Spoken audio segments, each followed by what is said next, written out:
Hello, I'm the Amateur Creator, and I create amateur things, including this amateur tutorial series. And today, we'll be discussing feats. Now, feats are special things that your character can do, and generally speaking, they are specific to an aspect of their physicality, mentality, or personality. And they're kind of like feats and class/race abilities from D&D. Now, because we're trying to think about characters and roleplay, let's frame the feats in a way that takes those into consideration. Say you're a couch. Say you're a mutated cat in a post-apocalyptic wasteland. Well, I'd say take the breakfall feat, and as you are a cat, you will always land on your feet at reduced or no damage. Unlike most cats, you have webbed feet from your mutations. As such, take the swimming feat and get a swimming speed equal to your base speed, and you don't have to make any rolls to stay afloat. There are a ton of choices, and I would advise going through all of them.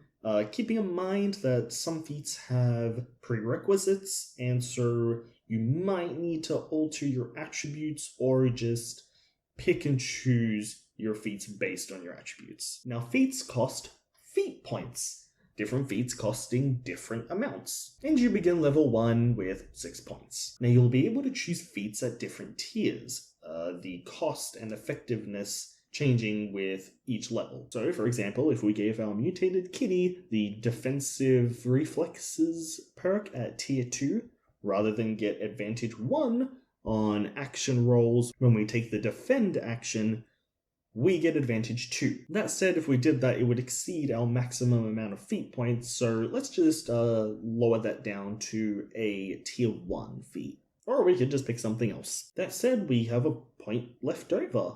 That's fine. You can just save the points. You know, when you level up and you gain more points, and I'll explain how that works in a future video, you might be able to just get something stronger. And you don't even have to start out with feats. You can just earn them through the game, work with your GM, and discover your feats as you play through the game and as you figure out your character. As a GM, I would have a ruling that says, unless done early on, any feats that are taken on must require the player to do something to earn it before they can use it. And honestly, it can be like just a mini side adventure that takes up like 1/3 of a single session. It doesn't have to be anything extravagant, but that ultimately just depends on the GM. But yeah, maybe your character has to find a specific trainer to get this feat, or get a certain cybernetic implant. There are other